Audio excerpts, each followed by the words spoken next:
Ladies and gentlemen, members of the jury, members of the Roll the Tape film crew, time and time again, I've been asked the same question. That question is, in my opinion, who has the most power, Terence Crawford or Errol Spence Jr.?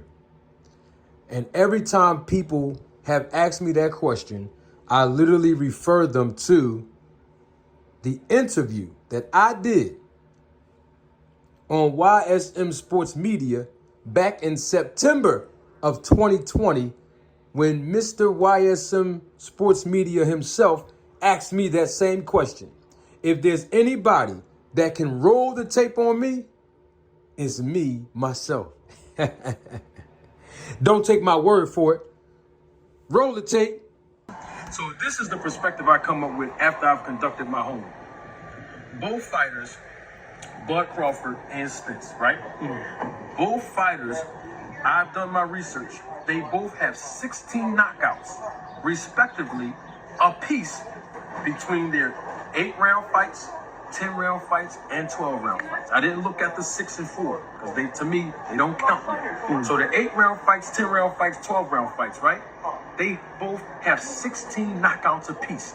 Because the reason why I was doing that research was like, okay, how many knockouts do they really have compared to each other? So I've calculated 16 knockouts apiece from rounds 8 to 12. Now, so I says, okay, so now what's the other barometer that I'm going to use since they both have 16 knockouts apiece between 8 rounds and 12? Mm-hmm. The other one is the weight. How many fights did they have where they knocked out an opponent that was bigger than them? And so I've done my research, and on Bud's end, even though he has 16 of those knockouts, 5 of those 16 knockouts, and I'm including TKOs or RTDs, which means retired, 5 of those are from guys that were either a quarter of a pound, and there's 2 of those fighters that came in weighing in a quarter of a pound. One weighed in 4 pounds, and another, I think, like a half a pound on the scales the day before the fight. So naturally, that person came in weighing bigger. That's 5 fighters. On Spence's end, it was non-fighters. So non-fighters came in between a quarter of a pound, 3 pounds, even all the way up to 8 pounds, fighting Spence. Now, wait. Can't that be a little deceiving due to rehydration? It's deceiving for 2 reasons, and that's what my next point was going to be. Okay, go. Rehydration is one, and the second deceiving factor that could be is the fact that it's about the ability to take the punch.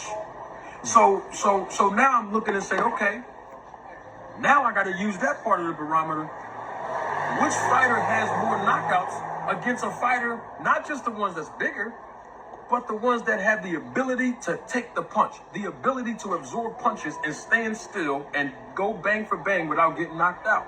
And guess what I've discovered?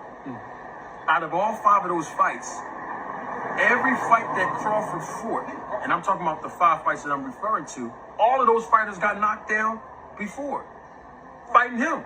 And out of the 9 fighters about Spence, 8 of the 9 got knocked down at least once or knocked out before fighting Spence.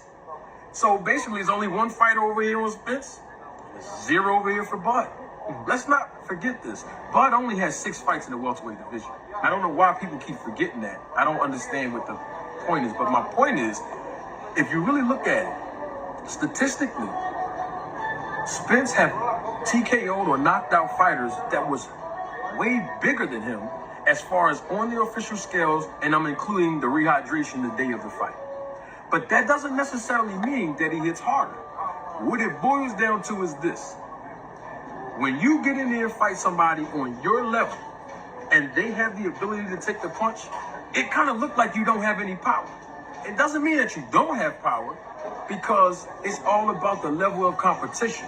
When Canelo fought Triple G all them times, they both hit each other with the best Sunday punch, and none of them got knocked down. Yo, they hit each other with some shit, man. Big, I'm like, damn. big punches, right? Yeah. When Hagler fought Leonard, they both hit each other with some punches. Nobody went down. So it's all about the level of competition as well as the ability to take the punch. So I guess my answer in short is we really don't know. But I will tell you this.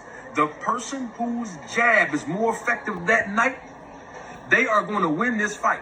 Because the jab is going to set up everything Spence needs to do to win on the inside and attack that body. And that jab is going to do everything Bud needs to do to land that right hand or that left. And the reason why I say that is because I don't think Bud's going to come out and fight orthodox with no Spence. He's going to come out southpaw and he's going to stay there. Or if he comes out orthodox, he's going to do that for a round and a half like he always do. But his best bet is to go and be a southpaw and bang with Spence from round one all the way up. He cannot take 3 or 4 rounds off like the fans always say, oh, he's downloading and processing. Nobody talked about downloading IQ until they heard Joe Tessitore on ESPN say that 3-4 years ago. None of the fans was talking about that. So my point is, I think, my personal opinion, based on my research, I think Spence has a little bit more power, not just because of the knockout ratio, because they both are kind of like even a little bit. It's because of the damage that he does more than Bud has done in the knockouts that he's had in the welterweight division.